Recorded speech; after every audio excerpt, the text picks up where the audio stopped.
Eben, I'm so glad you're here. It's sort of interesting to me, this transformation, how athletes use their wealth. Can you give us a sense of how much this has changed? Yeah, no question. There was a long time where athletes, if you were good enough, what you wanted was a big endorsement check from a company to be, in their commercials or in their advertisements. And if you were really lucky, if you were Michael Jordan, maybe they would build a separate kind of co-brand around who you were.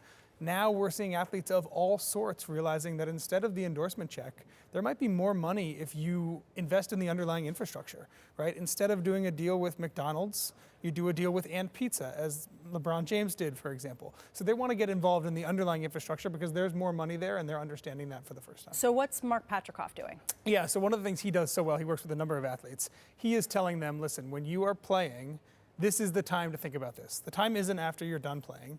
The time is when you have, social equity as a player. So one of the things he does, which I think is so smart, he gives guys a packet when they're on the road. So if you're an NBA player and you're playing in Portland, here are the biggest business leaders in Portland. Here's who you can sit down with when you have an off day before or after or the morning of your game, right? So he's telling his guys, when you go around, you're traveling all over, people want to meet, business leaders want to meet with you, you have a lot of money.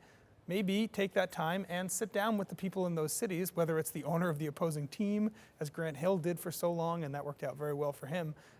Mark is trying to educate these people that now is the time to think about it, not when you're done playing. Are you seeing also or hearing about private equity firms or other sort of alternative asset managers market directly to the athletes? Without question, yeah. I mean, these are guys that have a lot of money, and as I said, they're starting to get savvier about the kinds of things they want to invest in. So media is another great example, right? The number of professional athletes right now who have their own media companies is huge because they recognize that fans want access to the content that they have, not just on the court or on the field, but their lifestyle. And in the past, they would have given that away for a lot less money. Now they realize, hey, if I own my own media company, I can put together this documentary. I can go to HBO and say, listen, why don't you put together a show around us, use my media company, and we'll do it together. That's the kind of deals that athletes want to cut now. And increasingly, they're being a lot more involved in every investment that they make, correct? Without question, yeah. And we talked a lot about this in the last couple of weeks with Kobe Bryant, right, who was one of the first athletes to really pioneer maybe this new wave of thinking.